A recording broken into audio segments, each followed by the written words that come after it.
The world. Can I welcome, we have foreign ministers and representatives from over 40 countries.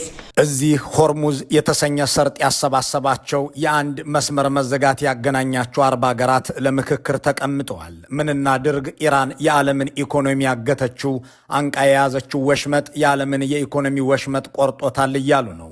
እንግሊዝ ያሰባሰበቻቸው ደግሞም ከ40 በላይ ይሆናሉ የተባለላቸው ሀገራት እንዲህ ያለ መሰባሰብ አድርገው አያውቁም። ፈረንሳይና እንግሊዝ ጃፓንና ካናዳ የተገኙበት አሜሪካ ግን የሌለችበት ዓለም አቀፍ ስብሰባ ሲካሄድ ምናልባትም ይህ የመጀመሪያው ሳይሆን አይቀርም። እናም ጠቅላይ ሚኒስትር ኪር ስታርመር ብለዋልና የውጭ ጉዳይ ሚኒስትራቸው ከ40 በላይ ሀገራትን ጠርተው ብጤዎቻቸውንም ሰብስበው ታዩ። ከዚህ ስብሰባ በፊትና በኋላ ግን አንድ ሰው በዓለም ፖለቲካና ጦርነት ላይ ስማቸው ገኖ ይጠራ ነበር፣ ዶናልድ ትራምፕ። እሳቸውም የሚናገሩት ብዙ ነበር። እኛ ሆርሙዝን ለማስከፈት 48 ሰዓት በቂያችን ነው፣ የማንንም እገዛ አንፈልግም፣ የዓለምን ግዙፍ ጦርና ውስብስብ ወታደራዊ ቴክኖሎጂ ያሰማራን መሆናችን ተረሳው ያሉ። ድንገት ሐሳባቸውን ቀየሩትና ኢራኖች እንደራደር ብለውኝ 5 ቀን ሰጥቻቸዋለሁ እንጂ አጠፋቸው ነበር ሲሉ ተደመጡ። ኢራኖች የአሜሪካው ፕሬዝዳንት እየዋሹ ነው፣ የጠየቅነው አንዳች ሽምግልና ቢኖር የፋርስ አምላክ ይፋረደን፣ የሆርሙዝ መስመር ይከፈታል ከተባለ አሜሪካና እስራኤል ድብደባቸውን ማቆም ብቻ ሳይሆን ለፈጸሙት ወረራም ካሳ መክፈል አለባቸው አሉና የድርድር ነጥቡን ሰርጡን እንደዘጉበት ሸምቀቆ አጠበቁት።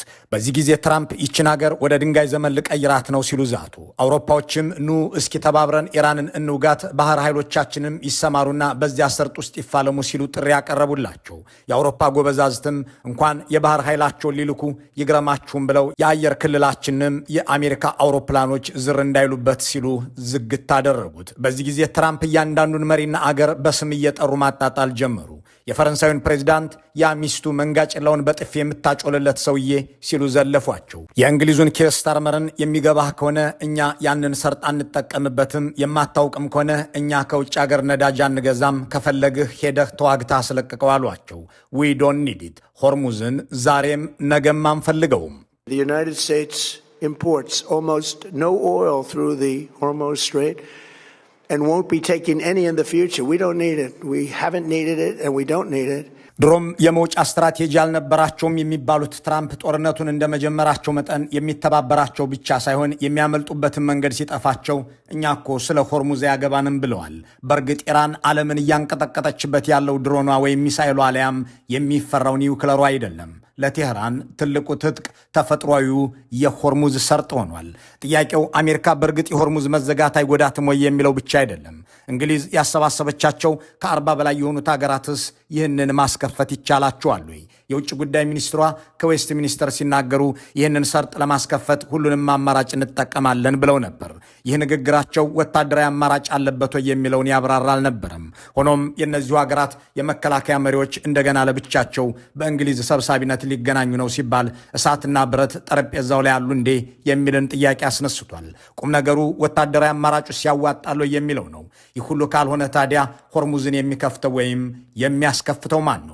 ይህንን ጥያቄ ለመመለስ መጨነቅ አይገባም ያሉ የሚመስሉት የእስራኤሉ ጠቅላይ ሚኒስትር ቤንያሚን ኔታንያሁ ዓለም ስለ ሆርሙዝ አይጨነቅ፣ የቀይ ባህሩን ባቤል መንደብንም ሰርጡን ይተወውና ሌላ የነዳጅ ማስተላለፊያ መስመር ይከተል፣ እሱንም እኔ ልጠቁማችሁ ብለዋል። ያቀረቡት ምክር ሐሳብ የማይፈጸም ወይም የማይሞከር ነው ማለት አይቻልም ያሉ ሰዎች አምና በጋዛ ጦርነት ሲካሄድ የኢራን ሁቲዎች የእስራኤልና የአሜሪካን መርከቦች እያገቱ እያሳደዱ መክረማቸውን፣ ዘንድሮ በኢራን ውጊያ ሲከፈት ቴህራን ለመጀመሪያ ጊዜ ሆርሙዝን መዝጋቷን ያነሳሉ። ባቄላዋ ውላ አድራ አልቆረጠምም ማለቷን ያስተዋሉት ጠቅላይ ሚኒስትር ኔታንያሁ መፋዘዝ አያስፈልግም፣ ቀይ ባህርንም የፋርስ ባህርንም እንተዋቸው ብለዋል። አዋጭነቱ ላይ የተጻፉ ጽሑፎች ሙግት አላቸው። እነዚህን ነጥቦች በማንሳት ስለ ሆርሙዝ ዕጣ ፈንታ ጥቂት ነገሮችን እናገላብጥ።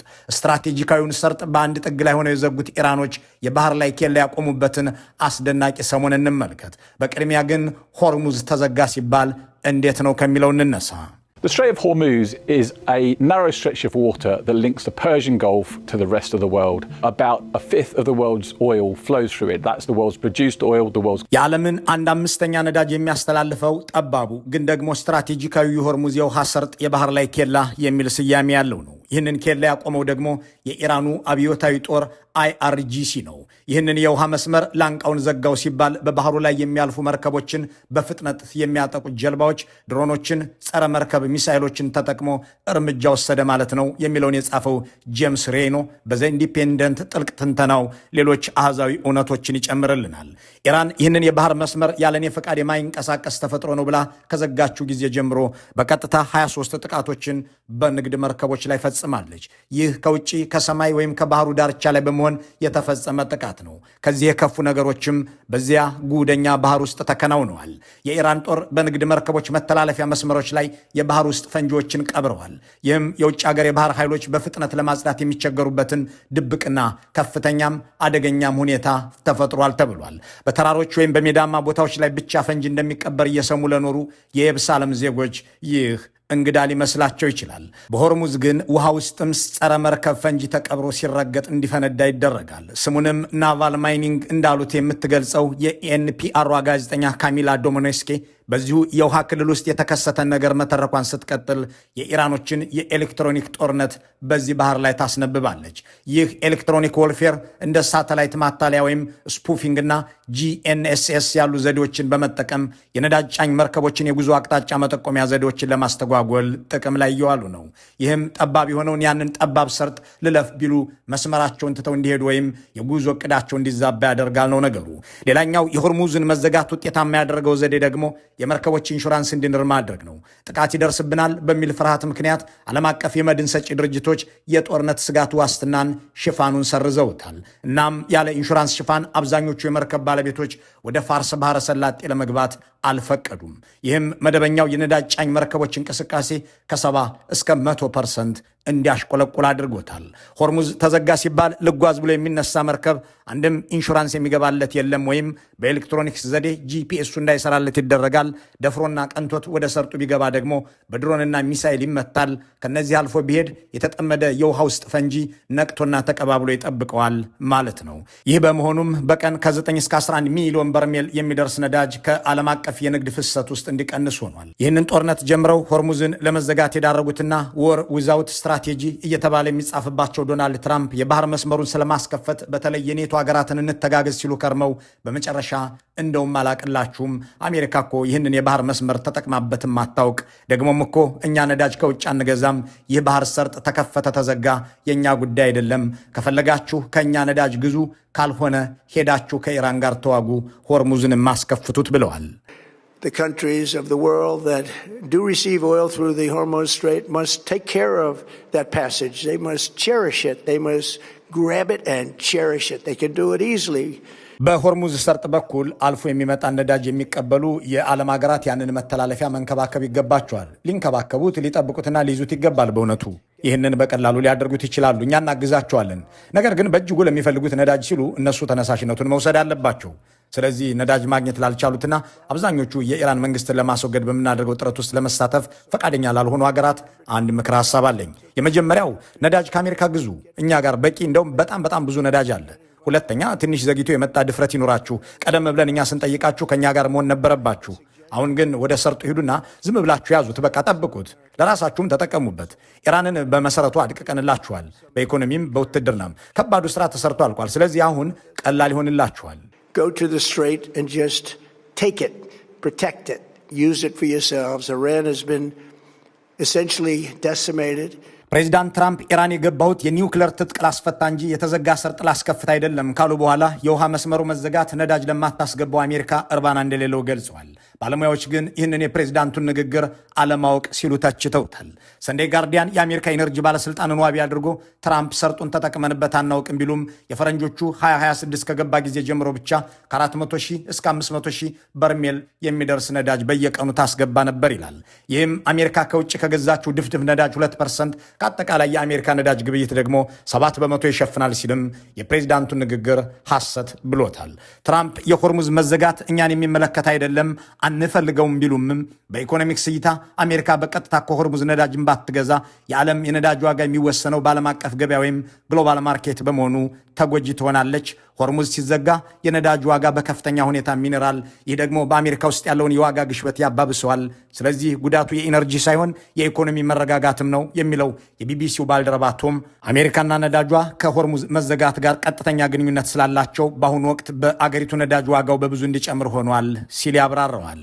President Trump claimed on Thursday the US imports almost no oil and that the country can weather this historic energy shock. Yet, petrol prices keep going up and up and up. Across the US, gas prices are averaging $4 a gallon. Now that's $1 higher than a month ago. Some of America's imported oil, about 7%, passes through the Strait of Hormuz. እንዲህ ያለ ተጽዕኖ በአገራቸው ላይ ቢያሳድርም ከኔቶ አባል አገራት ጋር እልህ የተጋቡት ፕሬዚዳንት ትራምፕ ሆርሙዝ ለእኛ ምንም ነው በሚለው አቋማቸው 3-4 ቀናትን እያስቆጠሩ ነው። እናም የዚህ ሰርጥ ጥገኞች ሄደው ያስለቅቁት ብለዋል። ይህንን ስትራቴጂካዊ ጉሮሮ በውሃ ውስጥ በቀበረቻቸው እሳቶች የዘጋችው ኢራን ማን ሊያስከፍታት ይችላል? እንግሊዝ የጀመረችው እንቅስቃሴ የት ይደርሳል ከሚለው ጉዳይ በፊት ናፍጃ ሳባህ አልኩዋሪ 3 ሴናሪዮስ ፎር ዘ ስትሬት ኦፍ ሆርሙዝ በሚል ርዕስ ያስነበበችውን የይሆናል ትንታኔ እንመልከተው። በካታር ዩኒቨርሲቲ የፖለቲካ ሳይንቲስት የሆነችው አልኩዋሪ የሆርሙዝን አገልግሎት መልሶ ለማግኘት 2 ወታደራዊና 1 ዲፕሎማሲያዊ አማራጮች አሉ ትላለች። ዲፕሎማሲው ላይ የፓኪስታን ወሳኝ አደራዳሪነት ሚና አለ ስትልም ትጨምራለች። የመጀመሪያው አማራጭ የባህረ ሰላጤው ሀገራት ወታደራዊ እርምጃ እንዲወስዱ ማድረግ ሲሆን እነዚህ የገልፍ ምክር ቤት ሀገራት የአሜሪካ ቀጥተኛ ተሳትፎ ሳይኖር የሆርሙዝ መስመር ይከፈት ዘንድ ራሳቸውን ችለው ወታደራዊ እርምጃ የሚወስዱበት ሁኔታን ይመለከታል። ይህ ሊሆን የሚችለው የኢኮኖሚ መዳከም ሲባባስ፣ የዲፕሎማሲ አማራጮች ሲሟጠጡ ወይም የሀገራቱ መንግስታት ሉዓላዊነታቸውን ለማሳየት በውስጥ ፖለቲካ ሲገፋፉ ነው ስትልም ግምቷን ታስቀምጣለች። በዚህኛው የይሆናል ግምት ላይ ጥርጣሬ ያላት ተንታኟ ምንም እንኳን የባህረ ሰላጤው ሀገራት ላለፉት 2 አስርት ዓመታት ሰራዊታቸውን ቢያዘምኑም ኢራን በሰርጡ ላይ የምታደርሰውን ውስብስብ ስጋት ለመመከት የሚያስችል የተቀናጀ አቅም አልገነቡም ትላለች። በተጨማሪም የዚህ ወታደራዊ ጥምረት መረጋጋት አጠራጣሪ ነው። እያንዳንዱ ሀገር የኢራን የነዳጅ መሰረተ ልማትና የህዝብ ማዕከላት ላይ ጥቃት ሊደርስብኝ ይችላል በሚል ስጋት መስዋዕትነቱን ለሌላው የመተው ዝንባሌም ሊያሳይ ይችላል። ከሁሉም በላይ ደግሞ ይህ እርምጃ የጦርነቱን መባባስ ሊያፋጥነው ይችላል ትላለች።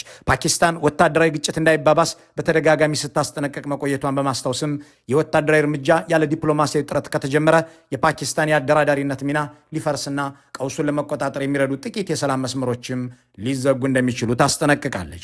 ሁለተኛው አማራጭ የቀጣናው ሀገራት በአሜሪካ መሪነት በሚካሄድ የተቀናጀ ወታደራዊ ዘመቻ ውስጥ በይፋ መሳተፍ ነው። ሶስተኛው ደግሞ የበለጠ የመፈጸም እድል ያለው አማራጭ ሲሆን ኢራን የባህር መስመሩን ቁልፍ ይዛ በመቆየት መዘጋቱን ከአሜሪካ ጋር ለምታደርገው ድርድር እንደ መሳሪያ ወይም ሌቨሬጅ የምትጠቀምበት ሁኔታ ሊፈጠር ይችላል። ኢራን በመጋቢት 26 ቀን ለቻይና፣ ለሩሲያ፣ ለህንድ፣ ለፓኪስታንና ለኢራቅ መርከቦች ብቻ ማለፊያ መፍቀዷ ለዚህ ማሳያ ነው። ቴህራን በሀገራት መካከል ልዩነት በማድረግ በባህሩ ላይ ፈቅዳ ማሳለፏ በዚህ አካባቢ ዝር የምትሉት ከእኔ ጋር ፖለቲካዊ ስምምነት ሲኖራችሁ ብቻ ነው እያለች ለዋሽንግተን እያሳወቀች ነው ትልና ይህ አማራጭ የፓኪስታን ሚና እጅግ ወሳኝ የሚሆንበት ነውም ትላለች። በኢስላም አባድ እየተዘጋጀ ያለው የድርድር መዋቅር እንዲህ አይነት ረዥም ጊዜ ለሚወስድ መንገድ እጅግ አስፈላጊ ነው ስትልም ታክላለች።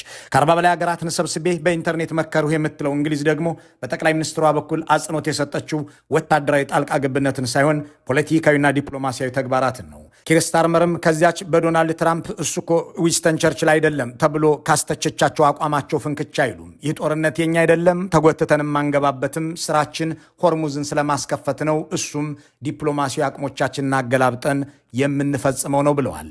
This is not our war. We will not be drawn into the conflict.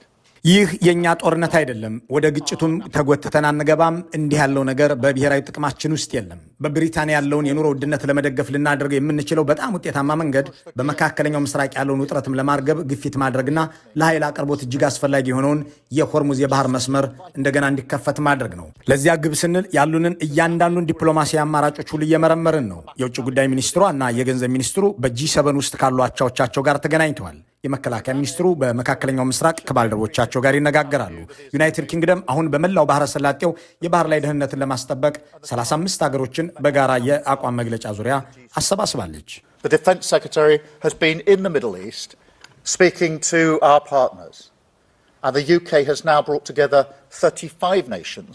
በእንግሊዙ ጠቅላይ ሚኒስትር ደብተር ላይ ጦርነት የሚል ነገር አልተጻፈምና በእሳቸው አስተባባሪነት የተጠሩት ሀገራት ለወታደራዊ ዘመቻ ሰራዊት የሚያዋጡ ይሆናሉ ተብሎ አይጠበቅም።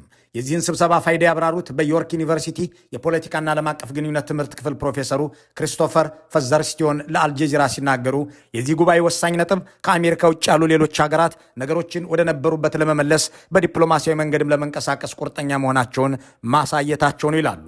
ጠቅላይ ሚኒስትር ስታርመርም የአውሮፓ ሀገሮችን መምራትና ማስተባበር የሚችሉ መሆናቸውን የፈተሹበት ሲሆን በእንግሊዝ ጠሪነት በተካሄደው ስብሰባ ላይ የተገኙት ሀገራት ደግሞ ለትራምፕ ጥያቄዎች እጅ እንዳልሰጡ ለኢራንም ሆነ ለሌላው ዓለም መልእክት ያስተላለፉበት ነው ብለውታል። ብዙዎች እንደሚስማሙት ግን ይህንን ሰርጥ ለመክፈት ቁልፉ ያለው በዘጌዋ ኢራን መዳፍ ላይ ነው። ጦርነቱ ከተጀመረ ጊዜ አንስቶ ኢራን የተኩስ አቁም ለማወጅ ካስቀመጠቻቸው 5 ቅድመ ሁኔታዎች መካከል በሆርሙዝ የባህር መስመር ላይ የማይገሰስ መብት ያላት መሆኗ በዓለም አቀፍ ደረጃ እውቅና ያገኘ የሚለው አንዱ ነው። ከመጋቢት መጀመሪያ አንስቶ ወዳጅ ናቸው ከምትላቸው ሀገራት ለተውጣጡ ጥቂት መርከቦች ብቻ በባህር በሩ በኩል እንዲያልፉ ፈቅዳለች። አብዛኛዎቹ የህንድ፣ የፓኪስታን፣ የማሌዥያና የቻይና ባንዲራዎችንም የሚያውለበልቡ ናቸው። ሌሎች ሀገሮችም መርከቦቻቸው በሰላም እንዲያልፉ ከኢራን ጋር ስምምነት ላይ ለመድረስ እየተሯሯጡ ነው። ይህ ሁሉ የሚያሳየው በዚያ ጠባብ ሰርጥ ውስጥ ማለፍ የሚቻለው በኢራን ይሁንታ ብቻ ሆኖ የመቀጠል እድሉ ሰፊ መሆኑን ነው። ባሳለፍነው ሳምንት የኢራን መገናኛ ብዙሃን አገሪቱ በባህር መስመር ላይ የሚያልፉ መርከቦችን የታሪፍ ክፍያ ለመሰብሰብ የሚያስችል ህግ ለማውጣት እየሰራች ሲሆን አብዮታዊ ጦሩም በመርከቦች እንቅስቃሴ ላይ ቁጥጥር ለማድረግ የታሪፍ መክፈያ ወይም እነሱ ቱልቡዝ ስርዓት መስራት ጀምሯል ብለዋል። ይህንን ያስተዋሉት በዩናይትድ ስቴትስ የጀርመን ማርሻል ፈንድ ከፍተኛ ባልደረባ የሆኑት ኢያን ሌሰር አሁን ባለው የጦርነት ሁኔታ ከኢራን ጋር ወደ ባህር በሩ ለመግባት የሚያስችል የድርድር ስምምነት ካልተደረገ በስተቀር እንግሊዝ የምታደርገው ዲፕሎማሲያዊ ሙከራም ሆነ አሜሪካ የምትፈጽመው ድብደባ ውጤታማ ይሆናል ብዬ አላስብም ይላሉ። የእስራኤሉ ጠቅላይ ሚኒስትር ደግሞ ይህንን ሁሉ ንትርክ እንትወው ባይ ናቸው። እንኳን ሆርሙዝን የቀይ ባህሩን ባቢል መንደብንም እንትወው ይላሉ። Instead of going through the choke points of the Hormuz Straits, መደረግ ያለበት ነገር ቢኖር በሆርሙዝና በባቤል መንደብ ሸምቀቆች ውስጥ እያለፉ ከመኖር ይልቅ አማራጭ መንገዶች እንዲኖሩ ማድረግ ነው። የማይስተጓጎል የነዳጅ ፍሰት እንዲኖር ለማድረግ የነዳጅ ቧንቧዎች እንዲሁም የጋዝ ቧንቧዎችና በአረብ ገብ መሬት በኩል ወደ ምዕራብ አቅጣጫ እንዲያልፉ ቢደረግ፣ በቀጥታ ከእስራኤል ጋር እስከ ሜዲትራኒያን ወደቦቻችን ድረስ እንዲዘረጉ ቢደረግ መፍትሄ ይሆናል። ይህ ሲሆን በእነዚህ የማነቆ ሸለቆች ውስጥ ከመቆየት ዘላለማዊ የሆነ ተለዋጭ መፍትሄ አበጀህ ማለት ነው። ይህ ደግሞ በእርግጥም ሊሳካ የሚችል ነው። ስለዚህ ይህንን ከዚህ ጦርነት በኋላ የሚመጣ እውነተኛ ለውጥ አድርጌ አየዋለሁ። የጠቅላይ ሚኒስትር ኔታንያሁ አማራጭ ኢራንን ትታችኋት እሷ የምታዛቸው የቀይ ባህር አካባቢ ኃይሎች ጋር መጋፋት ትታችሁ ወደ እስራኤል አቅጣጫ መውጫችሁን አዙሩ የሚል ነው። የባቤል መንደብ ሰርጥ መዘጋት እንደ ኢትዮጵያ ያሉ የአካባቢውን ሀገራት አስፈላጊነት የሚቀንስና በቀይ ባህር ዳርቻ ላይ ባሉ ሀገራት የጂኦፖለቲካዊ ተጽዕኖ ላይ ለውጥ ሊያመጣ የሚችልም አጀንዳ ነው።